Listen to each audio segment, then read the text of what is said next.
Welcome, everybody, to which stock to buy now. And I think the answer to that question is SLB and XPA and maybe Apple. However, we're going to spend the next half hour looking at how the market has opened up over the weekend and how the U.S. stock market is behaving as it has opened. And within 30 minutes, we'll give you even a better idea of which stock to buy now. So had a great class over the week, and Lee, good to see you here. Hello.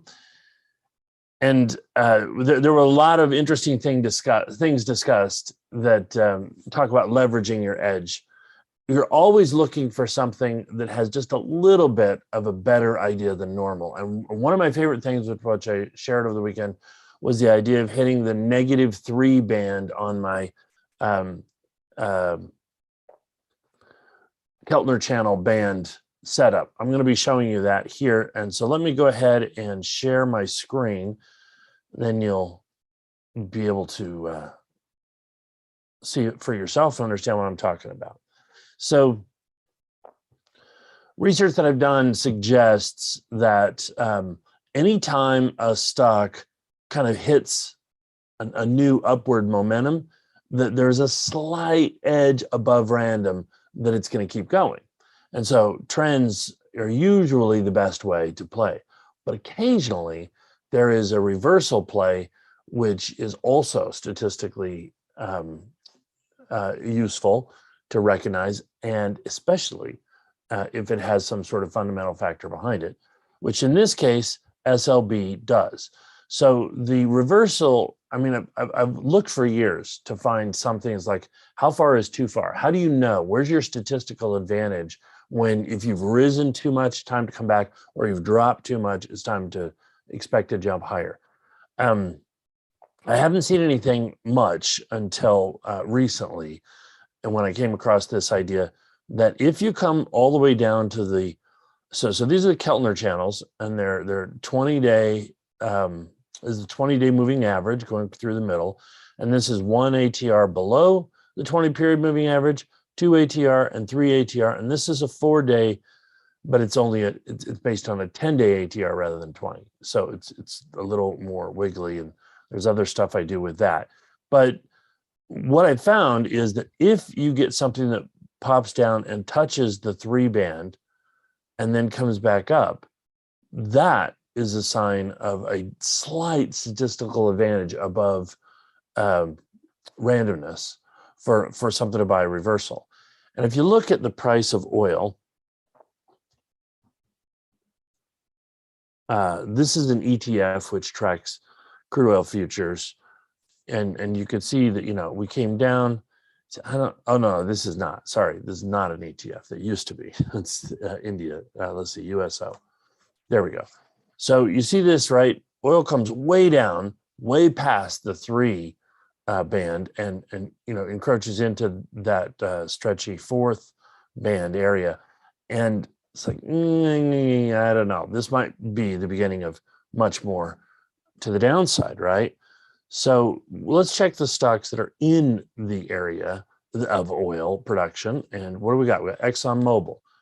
Is it continuing its downward trend? That doesn't look like much of a continuation of downtrend setup. How about Chevron? These are the 2 biggest oil and energy companies out there, you know, that are publicly traded. And these don't look like they're going down. So if in fact there's something about these that is going to go higher, then what's a stock in that industry? Well, how about the stock, the company that makes a lot of the equipment for the exploration and production industry, among other companies, Halliburton and so forth? That's Schlumberger. So Schlumberger has been, we take kind of a big look at this. I mean, there's the, you know, COVID drop off, and we're coming up until just June, and since then haven't really got started. This is all about, see, up until this point, everybody was expecting, okay, pandemic's going to get done. It's going to get over. And then over the past summer, Not quite so sure. Delta variant, rising cases. I actually know somebody that gets it. Oh, I got it myself. I mean, stuff like that. People sort of seeing it. They're like, well, it's not really going away. Of course, it's not stopping me from working and doing stuff, but how bad will it be, right? It's the question you're constantly asking. And here we see that we kind of came down to this level, moved up from it, and although we've come back to this level, we haven't, right at the top of that, that's where the bounce was as of Friday. So I think that this is saying investors here are not expecting a big downward move.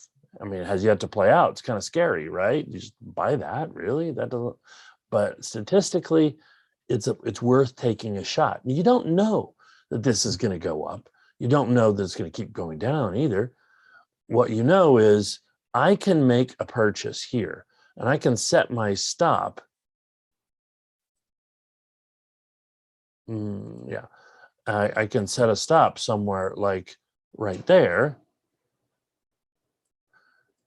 And then I can take profit halfway up, just that quick hit, and a high probability, very high probability that I'm going to make that profit work for, that I'm actually going to collect that winning trade follows. Slightly better. So risk 2 to make 1 means I'm going to have a 65% chance of winning it anyway. I'm only going to win half as much as I would lose. That's a break-even scenario. But if I have just like, instead of a 66.7% chance of making a win on this, instead if I have a 72% chance of winning it, because statistically that thing right there does rebound a little bit better than random, then this is a trade worth taking. That's a setup that I can understand and be disciplined with. So if you're the kind of person who says, well, but I want big trends, okay, great. Still take that amount of risk, but then risk 1 to make 2 back up to the old resistance. And then depending on how it plays out, you can let that go. You can follow the trade further if you want. For me, I'm going to try and set this up right here. So we'll come back before the half hour is done and figure out how to set that up. Let's look at a big picture, though, because right now people are talking about the Omicron variant. And, is it, oh my goodness, we're going to ruin the market? Are we going to go back to lockdowns? Australia is always overreacting since this started. So if you're looking and you're in around the area of Australia and you're saying, oh, it's going to get bad around here, I'm not sure that's the best indicator. The markets themselves, you look at this. This is the S&P 500. That was, the big panic over the pandemic. And then this is what's happened ever since on the S&P 500. The red line is the NASDAQ. And these things just keep getting further and further and further apart, which means that the upward trend is more likely to continue. What leads the NASDAQ around by the nose? This yellow line, the 50-50 portfolio of Apple and Microsoft, because those are the two biggest stocks in the QQQ, NASDAQ 100. So if we look at this and we say Apple, Microsoft, does it look like it's sort of topping and maybe crunching into, right here, we had that little bit of a scare where it looked like it was going to last February, but it just sort of held its trend. And we're still holding that trend. It's still strong. And today we're rebounding after Friday's big scare over, the Omicron variant. So Fauci comes out and because of course, Fauci would never give you information that wasn't in everybody's, in the public's best interest. And, it's objective and unbiased. And he would never tell you something that somebody at some particular government or company wanted him to say just because they wanted him to say it. That would never happen, right? Well, If you believe that's true, then you have to look at the market and say, why are we doing this? And he's saying that. Why is that happening? Okay, I don't need to know exactly what the answer is in order to have a good chance to make money in the markets. I simply have to say, I'm paying attention to the markets.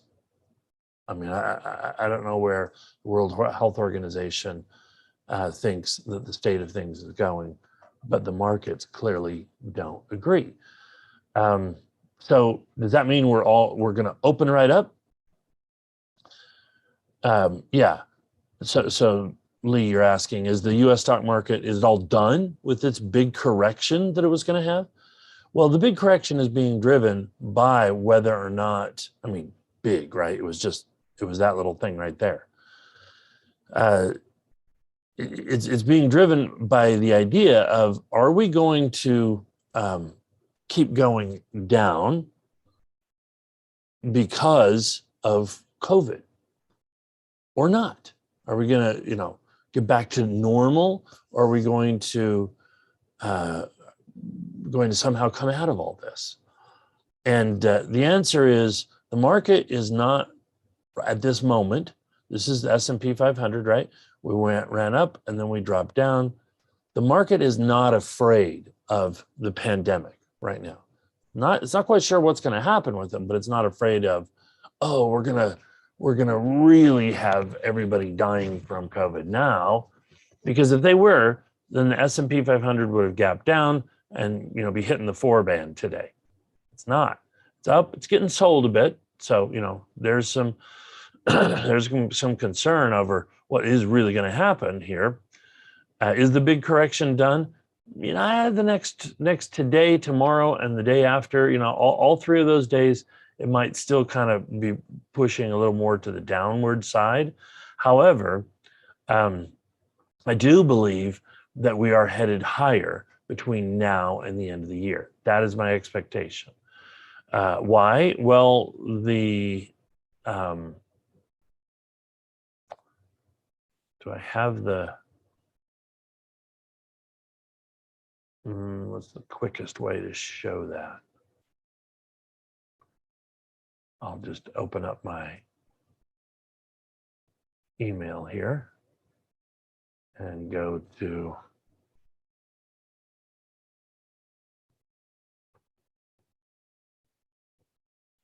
the chart advisor that I put out on Friday, which shows this lovely little graph. If you look at over the past 100 years or so, S&P 500 has only been around 93 years as an index. But if you look at that index and you say, okay, what happens if I buy on the first day of a given month, and then I hold for almost a month, 20 trading days after I buy? I buy the close of the first day of the month. What happens? On average, regardless of the year, it's 23,500 days of data that I combed through, and the average was 0.44%. On any given day, you buy the S&P 500 and it goes up about 0.5% over the coming 3 or 4 weeks, or 4 weeks, sorry. But if you buy the first day of each of these months, January is pretty good, February is not so good. March is, April's very good, May is bad, sell in May and go away, it's a thing. June is a little bit better than average, July is a little bit better, August not so much, September's bad, October's bad, November's about average, but December and April together are the best days to buy. And December is the best because you get December here and then followed on by January there. Further, December has the highest win rate of, that same country. You win 71% of the time compared to any other given day, 60%. So here's a little bit of an edge here in this day. That's kind of a big deal, right? That means, Pfizer,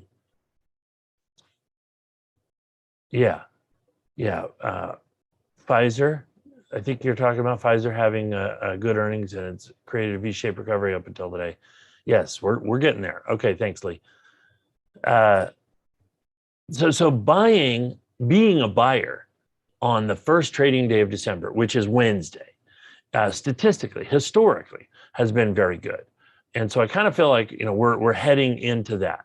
Now, you mentioned Pfizer. In fact, let's look at the I mean, if the whole thing, if the whole down and then back up is all about the most recent pandemic or COVID variant, then let's look at some COVID specific stocks, right? How about Zoom Communications, which we're working on right now, because Zoom went flying up once everybody had to go into lockdown, right? So if we're going to go back in there, is Zoom going to go back higher? Zoom is very specifically down. On Friday, it jumped way up, but it's sold off since then. So if you look at Zoom, we say, this doesn't show signs that people think the pandemic is really going to kill the markets. All right, how about Peloton? Whoops. I'm going to exercise at home now. Peloton, right? How about that?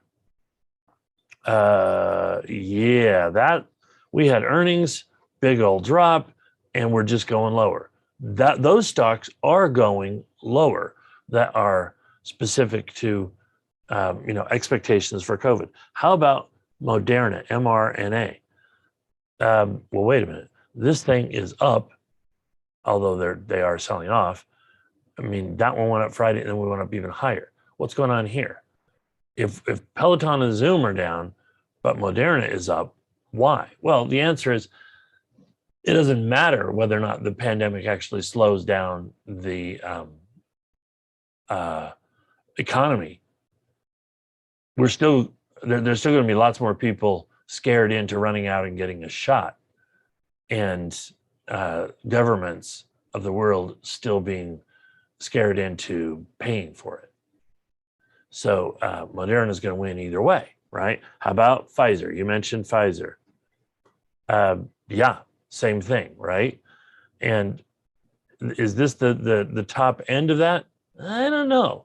I mean, right here is the first day we broke the 3-band to the upside, right? We talked about this, and that's an all-time, or not all-time, but about 52-week high that we've just broken. So I don't feel like we've hit the top and we're coming back down. That was right there. We see that bend. We hit that. We came back down. Now we've broken above that. Good chance that's going to continue going. Pfizer has not only the shots, Pfizer and Moderna. That's the COVID shot business. That's what that is. So Pfizer has this pill. They're talking about selling this pill, and that would be consumers buying it, not governments, because U.S. government and a few other governments around the world, that's who's buying the shots. Because you go wherever you go and you get a shot, you don't shell out for that. Somebody has already paid for that. That's taxpayers or government funding money. But either way, the companies with the shots are getting the money from usually government sources. Pfizer, on the other hand, has this one where it might come from consumers. So is the pills, the COVID pill, is Pfizer going up because of that? Well, that's easy to find out. Merck has the same thing. They've announced that they're going to have a pill too. And how's Merck doing? Terrible. Okay. Are you picking up the data points here? We've got companies that should do well if the pandemic is going strong. They're doing poorly. We've got companies that have shots. They're doing well. But the companies with the pills, Merck is, cutting a new low. So if the pandemic was going to come along and that there was going to be a pill and that people were going to be panicked into taking it, which would also be connected to getting locked down and so forth, you would expect that this would be flying high. It is not, ergo, we're probably not talking about the market collapsing because of lockdown, which means it's probably a good time to be a buyer. And if I look at these are the stocks that I really want to pay close attention to. The cruise stocks. Are they going to open? Because we get back to normal, all of a sudden these things are going to rocket higher. Now, I feel like Carnival is, it's pushed too far. Not ready to be a buyer on Carnival yet, but I think the time is coming soon.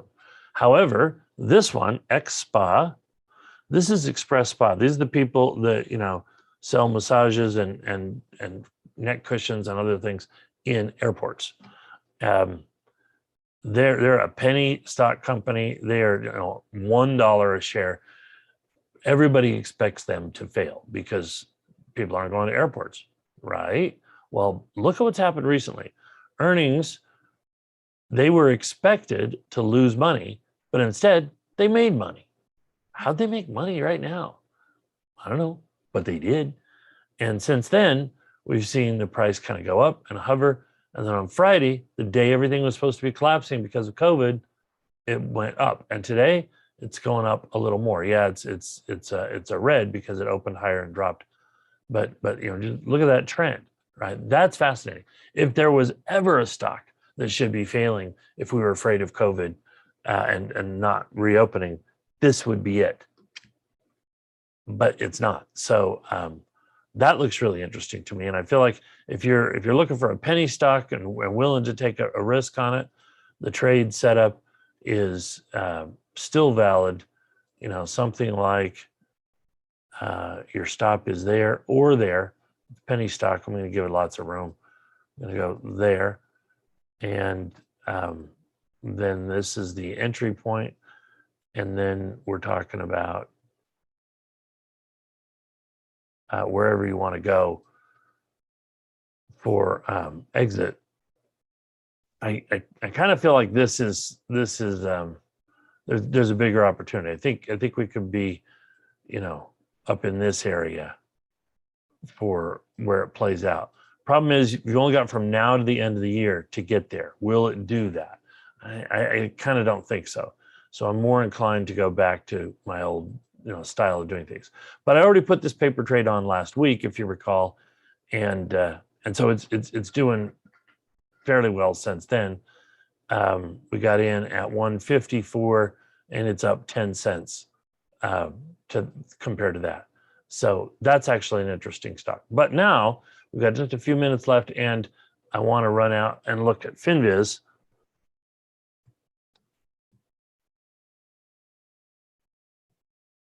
Because we've got enough, we've got 20 minutes of data, so we can actually do the screeners here.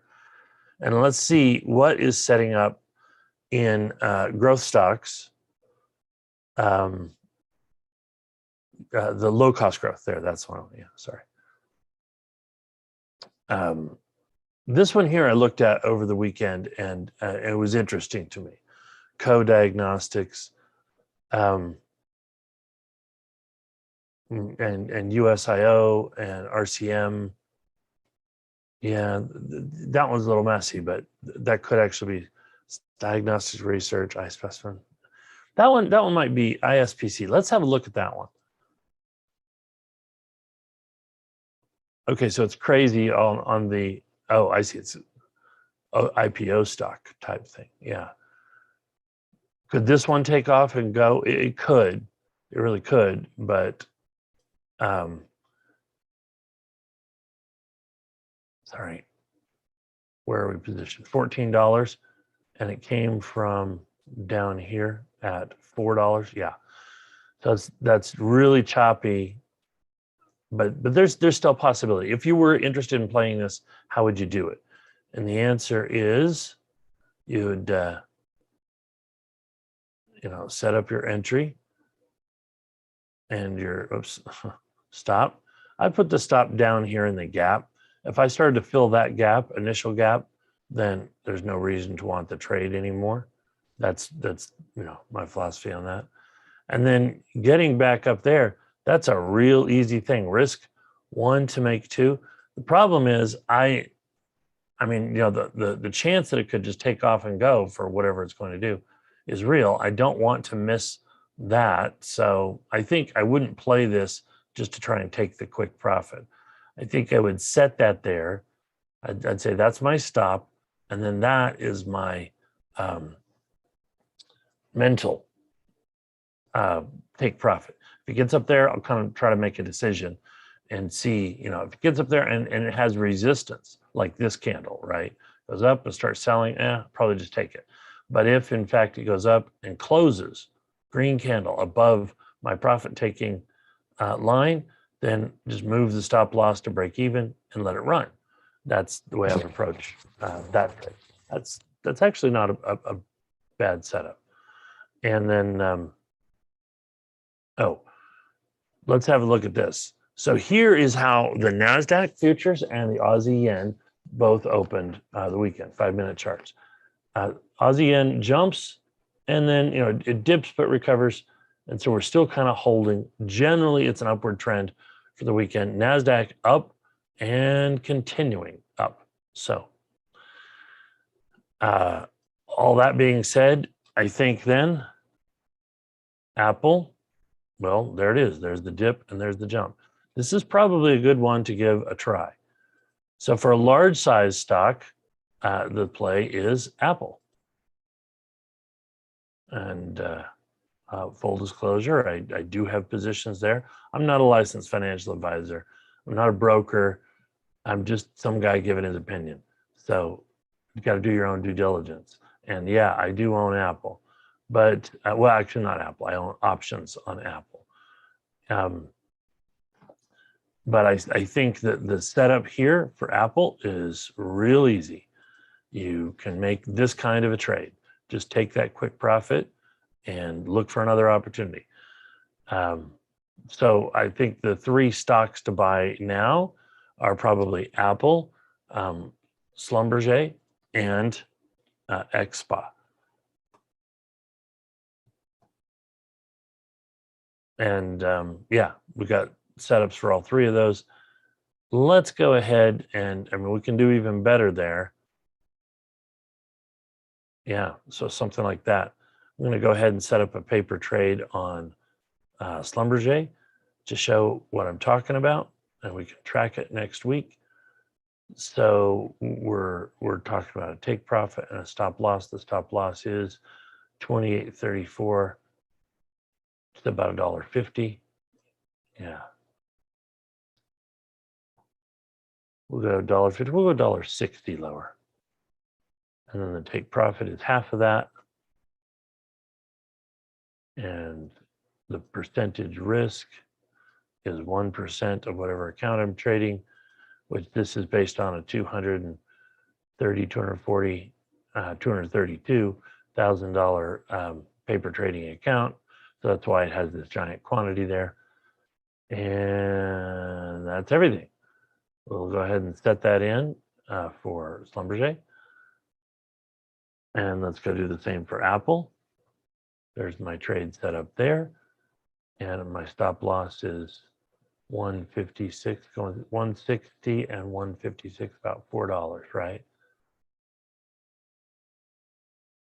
So stop loss, $4 lower. We'll go 420 lower. Then we'll look for 210 higher, 1% risk.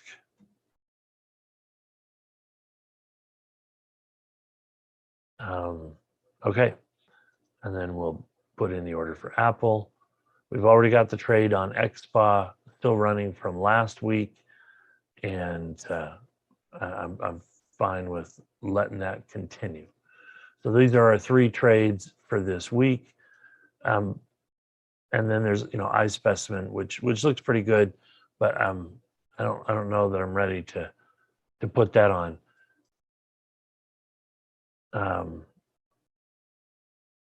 Yeah, there was another one that I did last week that we looked at last week, which was the steel company. Do I have time to go find that? I'm not sure that I do. I do want to just sort of pull that up. There it is. There's the list of those.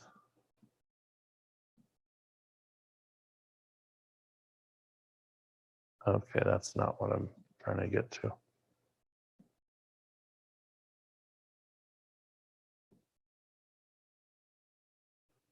Sorry, hang on a second. I'll have it in just a second. TMST. the steel company that had sort of, had a nice move, and then it was shorted, and kind of holding support right here, but it isn't on its way up. So I don't think that this is a good buy point just yet. It has dipped below the one and come back up. If it holds today, then that's probably statistical advantage. Dipping below the moving average and kind of into the one band, but then coming right back up, that has a slight statistical edge to it as well. But meanwhile, we've got the paper trading in on the ones that we're looking at that seem worthwhile. And next week we'll come back and see how they did. Until next time that we come back and talk about which stock to trade now. Take care and trade